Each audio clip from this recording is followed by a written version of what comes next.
पहली गल तो थोड़े जेडे बार बार आउंदी है गल कि सानू कोविड के बारे दसो कि की अपना हो रहा है, की कैसे चल रहा पंजाब दे विच। तुहानू पता है ये शुरुआत हुई सी जदों साडे NRI बाहरों आए से, उत्थों पहला नवां शहर दे विच, फिर हुशियारपुर दे विच, उस तो बाद फिर ये हुई सी जब वो काबू आ गया सी कुछ हद तक। फिर साडे जेडे आए से इत्थों नंदेड़ साहब तो उत्थों जदों कोई तकरीबन 4200 का बंदे उत्थों आए से, 3000 तो उपर आए से राजस्थान जेडे साडे बंदे गए से उत्थे सरों वड्ढण वास्ते, और कुछ आए से इधरले पासियों अपने कोटा तो जो उत्थे अपने कोर्स वगैरह कर रहे से, उत्थों आगे से कोई 17-18 बंदे जेडे एज पॉजिटिव निकले। ये विचों ये 4200 कुछ चों जेडे नंदेड़ तो आए तो महाराष्ट्र तो आए से 1250 बंदे पॉजिटिव निकले, तकरीबन 25% जिन्हों के विचों। हुण ये बहुत चीज़ महाराष्ट्र के विच बहुत फैली हुई है। और कोई जब गया सी मत्था टेकन हजूर साहब, नंदेड़ शहर है बहुत बड़ा, वो गया होना है, तो ये चीज़ां उत्ते हो गई। लेकिन अज खुशी है मैनू कहते कि उसनूं असीं कंट्रोल च लिया है।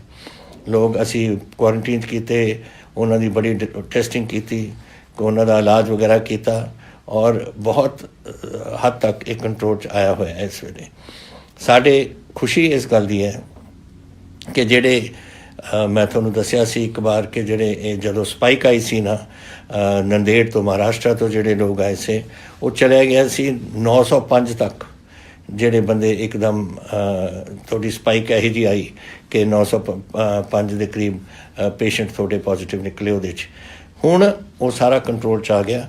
उन्हां विचों कई तो वापस उन्होंने इलाज होकर घर चले गए, थोड़े जे रह गए। अज मैं समा ਉਹਦੇ ਵਿੱਚੋਂ 17 ਬੰਦੇ ਸੇ ਕਪੂਰਥਲਾ ਰਾਣਾ ਗੁਰਜੀਤ ਜੀ ਨੇ ਉੱਥੋਂ ਉਹਨਾਂ ਨੂੰ ਹਸਪੀਟਲ ਤੋਂ ਲੈ ਕੇ ਉਹਨਾਂ ਨੂੰ ਵਿਦਾ ਆਪਣੇ ਪਿੰਡਾਂ ਨੂੰ ਕੀਤਾ, ਉਹ ਠੀਕ ਹੋ ਰਹੇ ਨੇ ਉੱਥੇ।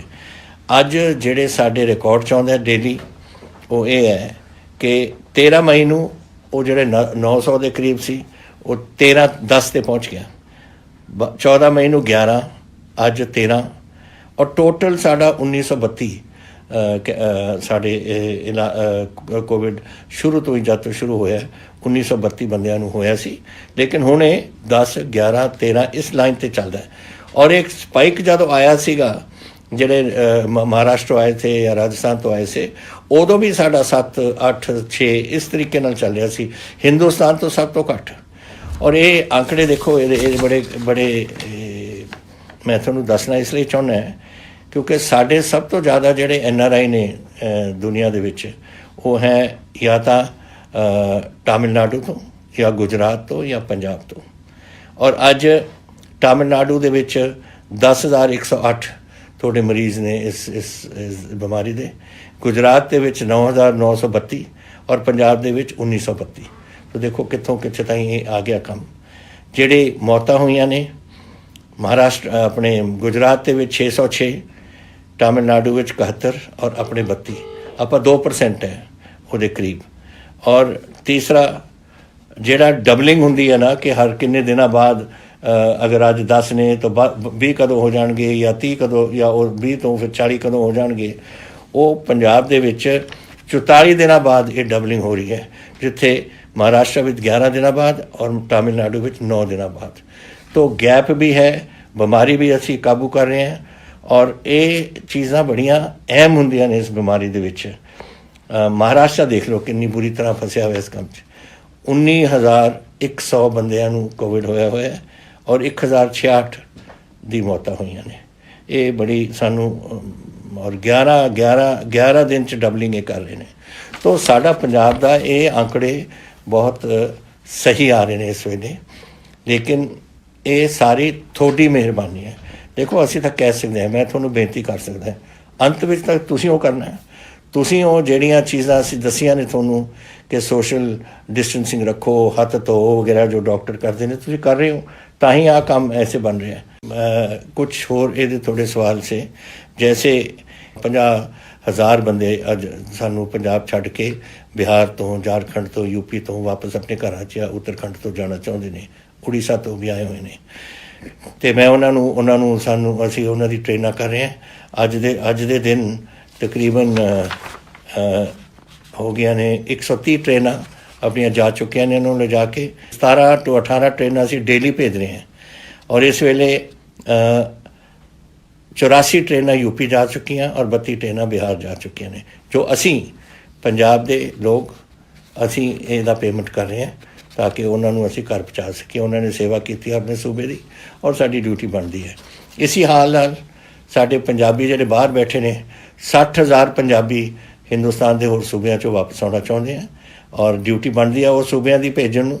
ਲੇਕਿਨ ਅਗਰ ਉਹ ਨਹੀਂ ਭੇਜਣਗੇ ਤਾਂ ਅਸੀਂ ਉਹਨਾਂ ਨੂੰ ਲੈ ਕੇ ਆਵਾਂਗੇ। ਸਾਡੇ ਪੰਜਾਬੀ ਨੇ ਅਤੇ ਅਸੀਂ ਉਹਨਾਂ ਨੂੰ ਉੱਥੇ ਨਹੀਂ ਛੱਡਾਂਗੇ ਅਗਰ ਆਉਣਾ ਚਾਹੁੰਦੇ ਨੇ।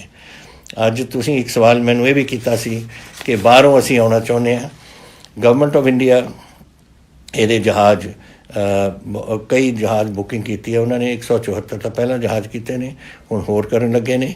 ਔਰ ਜਿੱਥੇ ਵੀ ਸਾਡੇ ਹਿੰਦੁਸਤਾਨੀ ਬੈਠੇ ਨੇ ਔਰ ਆਉਣਾ ਚਾਹੁੰਦੇ ਨੇ, ਔਰ ਤੁਸੀਂ ਪੰਜਾਬੀਓ ਜਿਹੜੇ ਬਾਹਰ ਬੈਠੇ ਔਰ ਆਉਣਾ ਚਾਹੁੰਦੇ ਹੋ, ਆਪਣੇ ਕੌਂਸਲ ਜਨਰਲ ਨੂੰ ਤੁਸੀਂ ਜਾ ਕੇ ਦੱਸੋ ਕੌਂਸੂਲੇਟ ਵਿੱਚ ਕਿ ਤੁਸੀਂ ਆਉਣਾ ਚਾਹੁੰਦੇ ਹੋ। ਨਾਮ ਨੋਟ ਕਰਾ ਲਓ ਤਾਂ ਕਿ ਤੁਸੀਂ ਵੀ ਉਸ ਜਹਾਜ਼ ਦੇ ਵਿੱਚ, ਅਸੀਂ ਉਹਨਾਂ ਨੂੰ ਦੱਸਾਂਗੇ, ਤੁਸੀਂ ਵੀ ਉਹ ਜਹਾਜ਼ ਦੇ ਵਿੱਚ ਆ ਸਕੋ ਵਾਪਸ। ਤਾਂ ਇਹ ਹੈ, ਜਦ ਆਓਗੇ ਤੁਸੀਂ ਪੁੱਛ ਰਹੇ ਹੋ ਮੈਨੂੰ ਤਾਂ ਸਾਡਾ ਕੁਆਰੰਟੀਨ ਹੋਏਗਾ, ਤੁਹਾਡਾ ਟੈਸਟਿੰਗ ਹੋਏਗੀ ਤੁਹਾਡੀ ਔਰ ਕੁਆਰੰਟੀਨ 14 ਦਿਨ ਦੀ। ਅਗਰ ਤਾਂ ਤੁਸੀਂ ਪੋਜ਼ੀਟਿਵ ਹੋ ਫਿਰ ਤਾਂ ਤੁਹਾਨੂੰ ਜਾਣਾ ਪਵੇਗਾ ਇਨਟੂ ਹੌਸਪੀਟਲ ਜਿੱਥੇ ਤੁਹਾਡੇ ਆਪਣਾ ਇਲਾਜ ਕਰਾਉਣਾ ਔਰ ਤੁਸੀਂ ਇਲਾਜ ਤੋਂ ਬਾਅਦ ਆਪਣੇ ਘਰ ਜਾ ਸਕੋਗੇ। ਜਿਨ੍ਹਾਂ ਨੂੰ ਸਿਰਫ ਏਸਿਮਟੋਮੈਟਿਕ ਹੋ ਜਾਂ ਕੁਝ ਬਿਮਾਰੀ ਨਹੀਂ ਹੈ ਉਹਨਾਂ ਨੂੰ ਅਸੀਂ ਘਰ ਭੇਜ ਦਾਂਗੇ ਕੁਆਰੰਟੀਨ ਵਾਸਤੇ। ਤੁਸੀਂ ਘਰਾਂ 'ਚ ਬੈਠੋ ਔਰ ਤੁਹਾਨੂੰ 14 ਦਿਨ ਉੱਥੇ ਬਿਤਾਉਣੇ ਪੈਣਗੇ। ਫਿਰ ਤੁਹਾਡਾ ਟੈਸਟ ਹੋਊ, ਅਗਰ ਤੁਸੀਂ ਠੀਕ ਹੋ ਫਿਰ ਤੁਸੀਂ ਆਪਣੀ ਇਹ ਕੁਆਰੰਟੀਨ ਦਾ ਕੰਮ ਤੁਹਾਡਾ ਬੰਦ ਹੋ ਜਾਊਗਾ।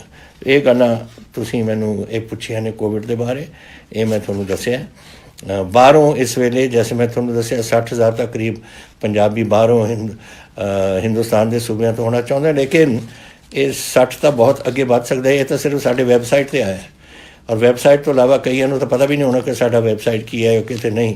ਜਿਹੜੇ ਕੋਈ ਰਹਿ ਜਾਂਦੇ ਹੋ ਤੁਸੀਂ, ਅਗਰ ਤੁਸੀਂ ਆਉਣਾ ਚਾਹੁੰਦੇ ਹੋ ਸਾਨੂੰ ਦੱਸ ਦਿਓ, ਅਸੀਂ ਤੁਹਾਨੂੰ ਲਿਆਵਾਂਗੇ।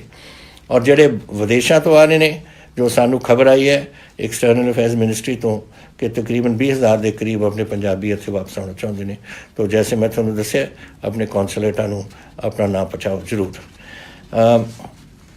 ਸਕੂਲਾਂ ਦੇ ਬਾਰੇ ਦੇਖੋ, ਇਹ ਬੜੀ ਸਕੂਲਾਂ ਦੇ ਵਿੱਚ ਇਹ ਬਿਮਾਰੀਆਂ ਫੈਲ ਸਕਦੀਆਂ ਨੇ, ਵਾਇਰਲ ਹੁੰਦੀਆਂ ਨੇ, ਕਈ ਚੀਜ਼ਾਂ ਹੁੰਦੀਆਂ ਨੇ। ਦੇਖੋ ਆਪਣੇ ਚਿਕਨ ਪੌਕਸ ਹੁੰਦੀ ਹੈ, ਮੰਪਸ ਹੁੰਦੇ ਨੇ, ਇੱਕ ਬੱਚੇ ਤੋਂ ਦੂਜੇ ਬੱਚੇ, ਤੀਜੇ ਬੱਚੇ, ਚੌਥੇ ਬੱਚੇ ਤੱਕ ਜਾ ਸਕਦੀਆਂ ਨੇ। ਔਰ ਤਾਂ ਹੀ ਉਹ ਸਕੂਲਾਂ ਵਿੱਚ ਵੀ ਕੋਈ ਹੋ ਜਾਏ ਜੋ ਬੋਰਡਿੰਗ ਸਕੂਲ ਨੇ ਉੱਥੇ ਕੁਆਰੰਟੀਨ ਦੇ ਵਿੱਚ ਪਾ ਦਿੰਦੇ ਨੇ, ਨਹੀਂ ਕਹਿੰਦੇ ਨੇ ਘਰਾਂ ਜਾ ਕੇ ਤੁਸੀਂ ਆਪਣੀ ਕੁਆਰੰਟੀਨ 'ਚ ਰਹੋ। ਇਹੀ ਤਰੀਕਾ ਹੈ ਵਾਇਰਸ ਨੂੰ ਕੰਟਰੋਲ ਕਰਨ ਦਾ, ਇੱਕੋ ਹੀ ਤਰੀਕਾ ਹੈ। ਅਤੇ ਸੋਸ਼ਲ ਡਿਸਟੈਂਸਿੰਗ ਰੱਖੋ, ਬੱਚਿਆਂ ਨੂੰ ਇਕੱਠੇ ਨਾ ਹੋਣ ਦਿਓ। ਹੁਣ ਇਕੱਠੇ ਤਾਂ ਸਕੂਲਾਂ ਦੇ ਵਿੱਚ ਕੈਸੇ ਰੋਕੋਗੇ ਤੁਸੀਂ? ਬੈਂਚ 'ਤੇ ਬਹਿੰਦੇ ਨੇ ਜਾਂ ਖੇਡਦੇ ਨੇ ਜਾਂ ਕੁਛ, ਇੱਕ ਦੂਜੇ ਦੇ ਨਾਲ ਤਾਂ ਮਿਲਣਗੇ ਹੀ। ਕੋਈ ਫੁੱਟਬਾਲ ਖੇਡਦਾ ਹੈ, ਕੋਈ ਕੁਛ ਹੋਰ ਚੀਜ਼ ਖੇਡਦੇ, ਤੁਸੀਂ ਰੋਕ ਨਹੀਂ ਸਕਣਾ ਇਸ ਨੂੰ। ਲੇਕਿਨ ਅਸੀਂ ਸਕੂਲਾਂ ਨੂੰ ਇਹ ਜ਼ਰੂਰ ਕਿਹਾ ਕਿ ਇਹਦੇ ਦੌਰਾਨ ਕੋਈ ਇਨਕਰੀਜ਼ ਨਹੀਂ ਹੋਏਗੀ ਉਹਨਾਂ ਦੀ ਫੀਸ ਦੀ। ਇਸ ਸਾਲ ਮੈਂ ਇਹਨਾਂ ਨੂੰ ਭੇਜ ਚੁੱਕਿਆ ਆਰਡਰ ਕਿ ਕੋਈ ਤੁਸੀਂ ਜਿਹੜਾ 8% ਅਸੀਂ ਇਨਕਰੀਜ਼ ਅਲਾਉ ਕਰ ਦਿੰਦੇ ਹਾਂ ਆਪਣੇ ਪ੍ਰਾਈਵੇਟ ਸਕੂਲਸ ਨੂੰ ਕਿ ਤੁਸੀਂ 8% ਤਾਈਂ ਆਪਣਾ ਵਧਾ ਸਕਦੇ ਹੋ ਆਪਣੀ ਫੀਸ, ਉਹ ਨਹੀਂ ਹੋਣਗੀਆਂ ਇਸ ਸਾਲ। ਪਹਿਲੀ ਗੱਲ ਤਾਂ ਇਹ ਹੈ। ਦੂਸਰਾ, ਔਨਲਾਈਨ ਐਜੂਕੇਸ਼ਨ ਰੱਖਣ, ਕਿਉਂਕਿ ਸਾਨੂੰ ਨਹੀਂ ਪਤਾ। ਅੱਜ ਮੈਨੂੰ ਤੁਸੀਂ ਪੁੱਛੋ ਕਿ ਕਿੰਨੀ ਦੇਰ ਕੋਵਿਡ ਚੱਲੇਗਾ, ਉਹ ਵੀ ਸਵਾਲ ਹੈ ਇੱਕ ਤੁਹਾਡਾ। ਮੈਂ ਕੈਸੇ ਦੱਸਾਂ ਤੁਹਾਨੂੰ ਕਿ ਦੁਨੀਆ 'ਚ ਨਹੀਂ ਪਤਾ ਕੈਸੇ ਚੱਲ ਰਿਹਾ।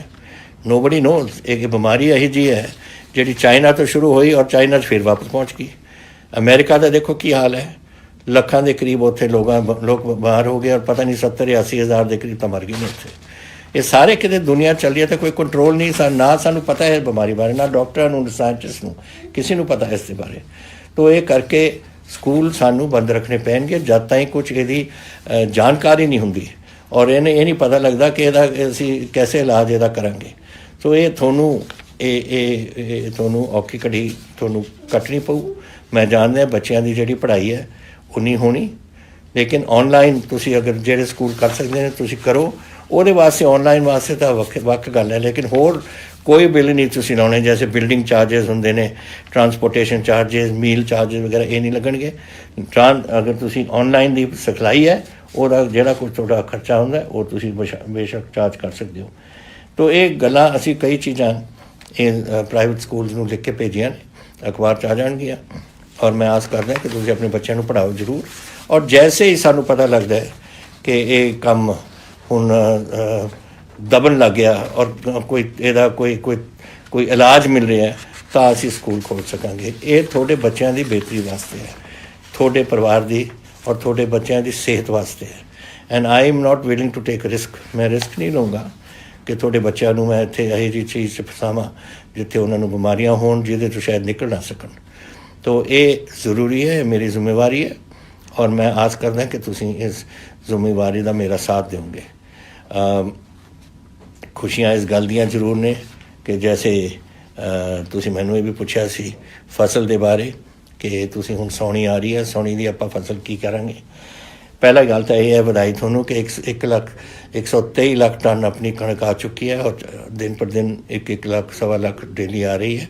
देखते हैं कितने तक पहुँचती है, लेकिन ये किसानों की हिम्मत है, थोड़े सारे की हिम्मत है जिन्हों के करके होया। तुसीं मैनूं फिर पूछा सी कि सौणी के बारे कि असीं 1 जून तो शुरू करना चाहुंदे। 1 जून तो तुसीं करोगे ना झोने नूं शुरू, वो तो अगस्त की अखीर दे पहली हफ्ते सितंबर के पक जूगी। तुसीं कटोगे कैसे, वढोगे कैसे, वो मॉइस्चर लैवल इन्नी हाई हो जानी। इस करके ये ना तुसीं गलती कर बैठना। असीं 10 तरीक तुहानूं दित्ती है, अगर तुसीं 1 जून तो लियाउने हो तो थोड़ी 25 अगस्त तक पक जानी है, जब सब तो ज़्यादा बारिश उदों होंदी है। क्या ਇਹਦਾ फायदा की है दसो पहला शुरू करन तो तुसीं ये मेरी गल मनो 10 जून ठीक टाइम है। वो फिर सितंबर विचाले जाके ये पक्कूगी, उदों तुसीं इसनूं वाढी च लग सकती है और मंडी च आ सकती है। तो ये गल मैं थोनों ये दसना चाहता सी। होर थोड़े सवाल से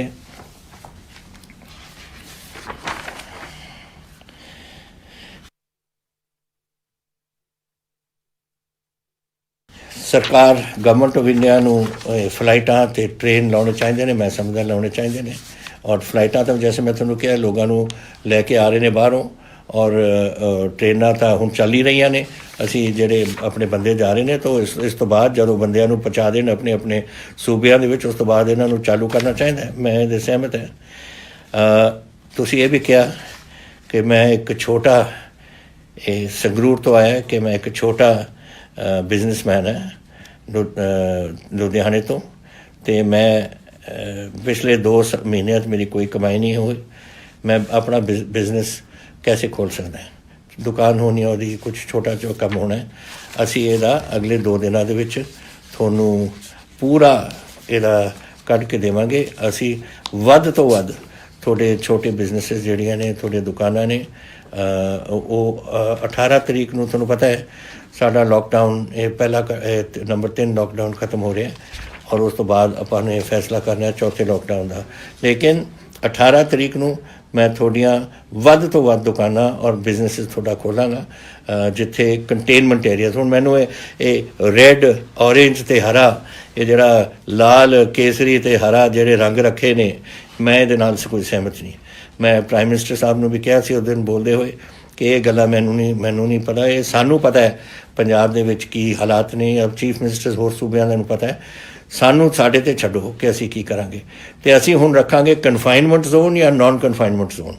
कन्फाइनमेंट जोन दे जिथे बीमारी है उत्थे महल्ले नूं सील ऑफ करके बाकी शहर मेरे खोलने का पूरा इरादा है और 18 तरीक नूं असी करांगे ताकि तुसीं अपने बिजनेसिस उत्थे चला सको। मैनूं अफसोस है कि थोड़ा नुकसान होया, लेकिन करिए की, ये तो साढ़े सारिਆਂ ਦੇ हत्थ तो बाहर सी गल।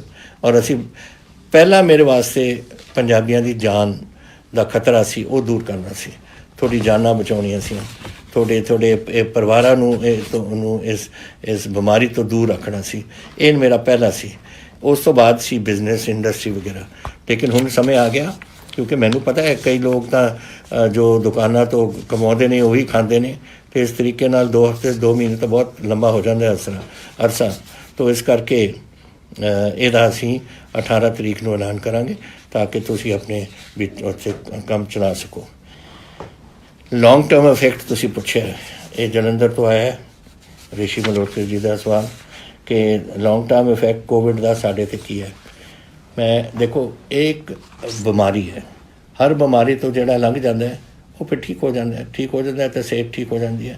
और वाहिगुरू करे ये बीमारी कोई लॉन्ग टर्म कोई असर ना पवे किसी ते, तुसीं ठीक हो जाओगे। जो पता लग रहा है जो इत्थे दे पंजाब दे विच भी अज भी मैं गल कर रहा सी कपूरथले 17 बंदे जिहड़े कोविड तो हुण ठीक होए ने, वो कहते से असीं चढ़दी कला च हैं, असीं बड़े तकड़े हैं, सब कुछ ठीक है। ਔਰ ਮੇਰਾ ਖਿਆਲ ਇੱਕ ਵਾਰ ਤੁਸੀਂ ਤੁਹਾਡੀ ਸਿਹਤ ਠੀਕ ਹੋ ਜਾਏ ਇਹ ਬਿਮਾਰੀ ਤੋਂ ਬਾਅਦ ਬਿਲਕੁਲ ਤੁਸੀਂ ਠੀਕ ਰਹੋਗੇ ਤਾਂ ਤੁਹਾਨੂੰ ਫਿਕਰ ਕਰਨ ਦੀ ਲੋੜ ਨਹੀਂ ਔਰ ਤੁਸੀਂ ਬਸ ਤਗੜੇ ਤਰੀਕੇ ਨਾਲ ਫਿਰ ਜਿਹੜਾ ਕੰਮ ਚੱਲਿਆ ਹੋਇਆ ਉਸ 'ਤੇ ਲੱਗੋ।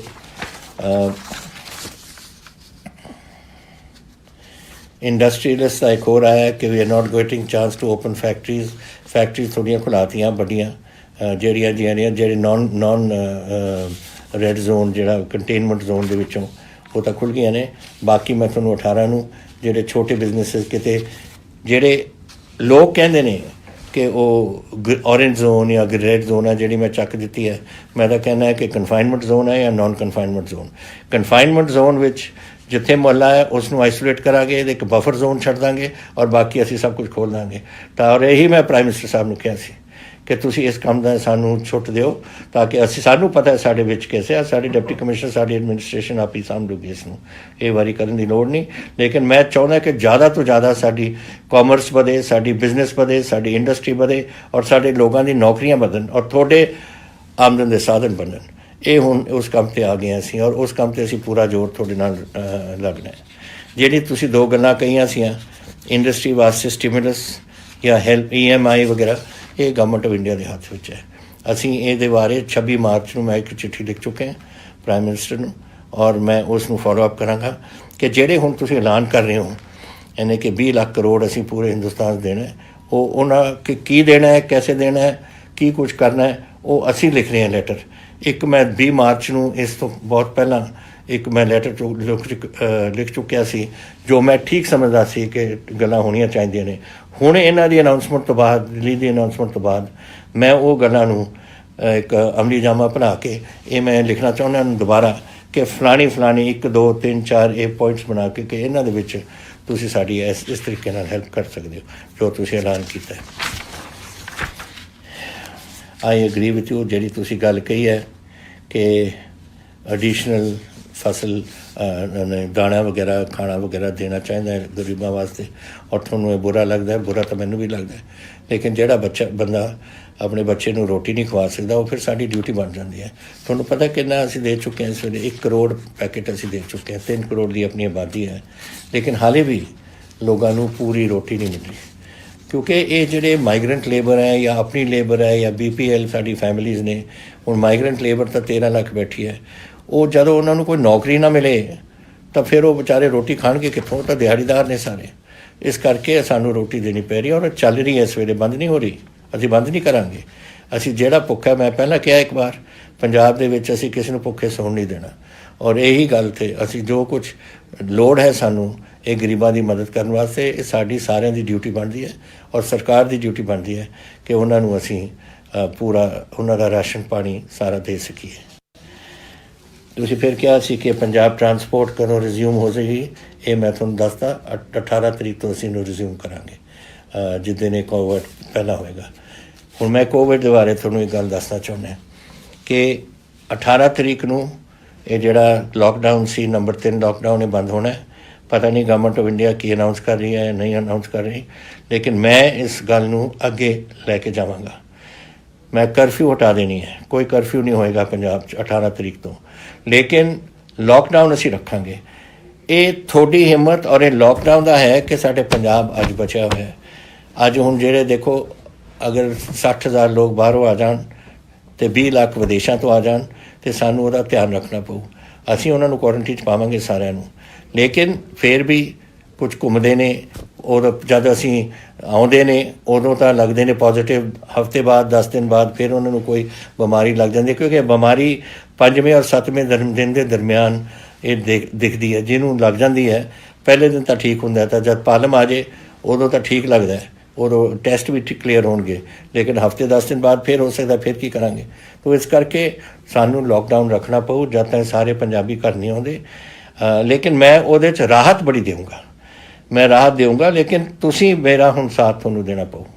ਦੇਖੋ ਮੈਂ ਨਹੀਂ ਚਾਹੁੰਦਾ ਕਿ ਇਹ ਬਿਮਾਰੀ ਜ਼ਿਆਦਾ ਫੈਲੇ ਇੱਥੇ ਔਰ ਤੁਸੀਂ ਵੀ ਤੰਗੀ ਇਹ ਜਿਹੜੀ ਲੋਕਡਾਊਨ ਦੀ ਹੁੰਦੀ ਹੈ ਇਹ ਲੋਕਾਂ ਨੂੰ ਤੰਗ ਕਰਨ ਦੀ ਉਹ ਗੱਲ ਹੈ, ਲੇਕਿਨ ਇਹ ਤੁਹਾਡੀ ਸਿਹਤ ਵਾਸਤੇ ਹੈ ਔਰ ਤੁਸੀਂ ਮੇਰਾ ਸਾਥ ਦਿੱਤਾ। ਮੈਂ ਤੁਹਾਨੂੰ ਬੇਨਤੀ ਕੀਤੀ ਸੀ ਔਰ 2 ਮਹੀਨੇ ਤੁਸੀਂ ਮੇਰਾ ਸਾਥ ਦੇ ਕੇ ਆਪਾਂ ਪੰਜਾਬ ਬਚਾ ਲਿਆ। ਹੁਣ ਮੇਰੀ ਇੱਕ ਤੁਹਾਨੂੰ ਬੇਨਤੀ ਹੋ ਰਿਹਾ ਕਿ ਮੈਂ 31 ਮਈ ਤਾਈਂ ਇਸ ਨੂੰ ਫਿਰ ਲੈ ਕੇ ਜਾਊਂਗਾ, ਬੜੀ ਰਾਹਤ ਮਿਲੇਗੀ ਉਹਦੇ 'ਚ। ਲੇਕਿਨ ਤੁਸੀਂ ਮੇਰਾ ਸਾਥ ਦੇਣਾ ਹੈ ਤਾਂ ਕਿ ਇਹ ਹੋਰ ਫੈਲੇ ਨਾ। ਇਹ ਜਿਹੜੇ ਲੋਕ ਆਉਣਗੇ 60,000 ਇੱਕ ਔਰ 20,000 ਹੋਰ 80,000 ਹੋਰ ਲੋਕ ਪੰਜਾਬ ਦੇ ਵਿੱਚ ਆਉਣਗੇ, ਅਗਰ ਇਹ ਲਿਆਉਣਗੇ ਇਸ ਨੇ ਥੋੜ੍ਹਾ ਕੰਟਰੋਲ ਆਪਾਂ ਨੂੰ ਰੱਖਣਾ ਪਊ। ਔਰ ਵਾਹਿਗੁਰੂ ਕਰੇ 31 ਮਾਰਚ ਤਾਈਂ ਆਪਾਂ ਨੂੰ ਫਿਰ ਅੱਗੇ ਜਾਣ ਦੀ ਲੋੜ ਨਾ ਪਵੇ, ਅਗਰ ਆਪਾਂ ਕੰਟਰੋਲ ਕਰ ਸਕੀਏ। ਔਰ ਕੰਟਰੋਲ ਕਰਨਾ ਔਰ ਇਹਦਾ ਸੰਭਾਲ ਕਰਨੀ ਇਹ ਤੁਹਾਡੇ ਹੱਥ ਦੇ ਵਿੱਚ ਹੈ। ਤਾਂ ਮੈਂ ਆਸ ਕਰਦਾ ਕਿ ਤੁਸੀਂ ਮੇਰੀ ਗੱਲ ਫੇਰ ਮੰਨੋਗੇ ਇੱਕ ਵਾਰ, ਔਰ ਆਪਾਂ ਆਪਣੇ ਪੰਜਾਬ ਨੂੰ ਇਸ ਬਿਮਾਰੀ ਤੋਂ ਕੱਢੀਏ ਔਰ ਆਪਾਂ ਉਸ ਨੂੰ ਬਚਾਈਏ। ਇੱਕ ਸਵਾਲ ਤੁਸੀਂ ਕੀਤਾ ਸੀ ਕਿ ਗਵਰਨਮੈਂਟ ਦੇ ਵਿੱਚ ਤੁਸੀਂ ਰਿਕਰੂਟਮੈਂਟ ਕਰੋਗੇ ਜਾਂ ਨਹੀਂ। ਇਹ ਤੁਹਾਨੂੰ ਪਤਾ ਹੈ ਕਿ ਅਸੀਂ ਆਪਣੇ ਪਿਛਲੇ ਬਜਟ ਸੈਸ਼ਨ ਦੇ ਦੌਰਾਨ ਐਲਾਨ ਕੀਤਾ ਸੀ ਕਿ ਅਸੀਂ 1 ਲੱਖ ਨੌਕਰੀਆਂ ਇਹਦੇ ਵਿੱਚ ਇਸ ਸਾਲ ਦੇ ਵਿੱਚ ਕਰਾਂਗੇ। ਫਿਰ ਕੋਵਿਡ ਹੋ ਗਿਆ ਸ਼ੁਰੂ, ਲੇਕਿਨ ਇਹਦਾ ਮਤਲਬ ਇਹ ਨਹੀਂ ਕਿ ਅਸੀਂ ਨਹੀਂ ਕਰਾਂਗੇ, ਇਹ ਬਿਲਕੁਲ ਕਰਾਂਗੇ। ਇਹਦੇ ਵਾਸਤੇ ਅਸੀਂ ਹੁਣ ਬਣਾ ਰਹੇ ਹਾਂ ਕਿ ਕਿਸ ਤਰੀਕੇ ਨਾਲ ਅਸੀਂ ਇਹ ਰਿਕਰੂਟਮੈਂਟ ਡਰਾਈਵ ਕਰਨੀਆਂ ਨੇ, ਔਰ ਕੁਛ ਦਿਨਾਂ ਵਿੱਚ ਤੁਹਾਡੇ ਸਾਹਮਣੇ ਇਹ ਗੱਲ ਅਸੀਂ ਰੱਖਾਂਗੇ ਤਾਂ ਕਿ ਜਿਨ੍ਹਾਂ ਨੇ ਅਪਲਾਈ ਕਰਨਾ ਹੈ ਉਸ ਵਾਸਤੇ ਕਰੋ। ਔਰ ਅਸੀਂ ਇੰਟਰਵਿਊਜ਼ ਵਗੈਰਾ ਦਾ ਪ੍ਰਬੰਧ ਕਰ ਰਹੇ ਹਾਂ। ਇੱਕ ਤਾਂ ਇਹ ਹੈ। ਇੱਕ ਮੁਕੁਲ ਚੋਪੜਾ ਜੀ ਨੇ ਪੁੱਛਿਆ ਮੈਨੂੰ ਕਿ GNDU ਦਾ ਐਗਜ਼ਾਮੀਨੇਸ਼ਨ ਕਦੋਂ ਰੱਖਿਆ ਜਾਵੇਗਾ। ਇਹ ਮਸਲਾ ਤਾਂ ਹੈ ਤਾਂ ਇਹ ਵਾਈਸ ਚਾਂਸਲਰ ਦਾ ਔਰ ਉਹਨਾਂ ਦੇ ਆਪਣੇ ਫੈਸਲਿਆਂ ਦਾ, ਲੇਕਿਨ ਜੋ ਮੈਨੂੰ ਪਤਾ ਲੱਗਿਆ ਕਿ UGC ਨੇ ਬੋਰਡ ਐਗਜ਼ਾਮਸ ਅਰਲੀ ਆਪਣੇ ਯੂਨੀਵਰਸਿਟੀ ਦੇ ਐਗਜ਼ਾਮਸ ਅਰਲੀ ਜੁਲਾਈ ਦੇ ਵਿੱਚ ਉਹ ਰੱਖਣਾ ਚਾਹੁੰਦੇ ਨੇ, ਔਰ ਬੋਰਡ ਐਗਜ਼ਾਮ CBSE ਦੇ ਵੀ ਜੁਲਾਈ ਦੇ ਵਾਸਤੇ ਸ਼ੈਡਿਊਲ ਹੋਏ ਨੇ। ਲੇਕਿਨ ਇਹ ਅਨਾਊਂਸਮੈਂਟ ਤਾਂ ਫਿਰ ਵਾਈਸ ਚਾਂਸਲਰ ਸਾਹਿਬ ਕਰਨਗੇ ਕਿਸ ਤਰੀਕੇ ਨਾਲ UGC ਨਾਲ ਗੱਲ ਕਰਕੇ ਕਿਸ ਤਰੀਕੇ ਨਾਲ ਕਰਨਾ ਚਾਹੁੰਦੇ ਨੇ। ਤੀਸਰਾ ਜਿਹੜਾ ਮੈਂ ਇੱਕ ਹੋਰ ਸਵਾਲ ਤੁਹਾਡੇ ਨਾਲ ਕਰਨਾ ਚਾਹੁੰਦਾ, ਜਿਹੜਾ ਮੈਂ ਸਮਝਦਾ ਕਿ ਤੁਸੀਂ ਇਹ ਬੜੀ ਸੋਚ ਕੇ ਤੁਸੀਂ ਮੈਨੂੰ ਪੁੱਛਿਆ ਕਿ ਆਪੋਜੀਸ਼ਨ ਪਾਰਟੀਜ਼ ਤੁਹਾਡੇ 'ਤੇ ਇਲਜ਼ਾਮ ਵਗੈਰਾ ਲਾਉਂਦੀਆਂ ਨੇ, ਤੁਸੀਂ ਕੀ ਸਮਝਦੇ ਹੋ ਉਸ ਦੇ ਬਾਰੇ? ਦੇਖੋ ਗੱਲ ਇਹ ਲੜਾਈ ਹੈ ਸਾਡੇ ਭਵਿੱਖ ਦੀ, ਆਪਣੇ ਬੱਚਿਆਂ ਦੇ ਭਵਿੱਖ ਦੀ, ਤੁਹਾਡੇ ਪਰਿਵਾਰਾਂ ਦੇ ਭਵਿੱਖ ਦੀ, ਪੰਜਾਬ ਦੇ ਹਿੰਦੁਸਤਾਨ ਦੇ ਭਵਿੱਖ ਦੀ। ਔਰ ਮੈਂ ਸਾਰੇ ਆਪੋਜੀਸ਼ਨ ਪਾਰਟੀਆਂ ਨੂੰ ਸੱਦਿਆ ਸੀ ਔਰ ਮੈਂ ਉਹਨਾਂ ਨੂੰ ਬੁਲਾਇਆ ਕਿ ਸਾਰਿਆਂ ਨੇ ਮੈਨੂੰ ਭਰੋਸਾ ਦਿੱਤਾ ਸੀ, ਹਰ ਪਾਰਟੀ ਨੇ, ਕਿ ਅਸੀਂ ਤੁਹਾਡਾ ਇਸ ਕੋਵਿਡ ਦੇ ਬਿਮਾਰੀ ਦੇ ਸਮੇਂ ਤੁਹਾਡਾ ਪੂਰੀ ਸਪੋਰਟ ਕਰਾਂਗੇ।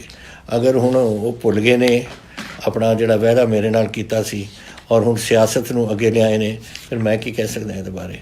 ਵੈਸੇ ਉਹਨਾਂ ਨੂੰ ਸੋਚਣਾ ਚਾਹੀਦਾ ਹੈ ਕਿ ਇਹ ਪੰਜਾਬ ਦੇ ਔਰ ਪੰਜਾਬ ਦੇ ਲੋਕਾਂ ਦਾ ਭਵਿੱਖ ਹੈ, ਔਰ ਜਦੋਂ ਤਾਈਂ ਇਹ ਲੜਾਈ ਮੁੱਕਦੀ ਨਹੀਂ ਔਰ ਆਪਾਂ ਇਹਦੇ 'ਚ ਫਤਿਹ ਨਹੀਂ ਆਪਾਂ ਇੱਥੇ ਹੋਵਾਂਗੇ ਤਾਂ ਇਹ ਗੱਲ ਪੰਜਾਬ ਦੇ ਵਿੱਚ ਫੈਲਦੀ ਰਹੂ।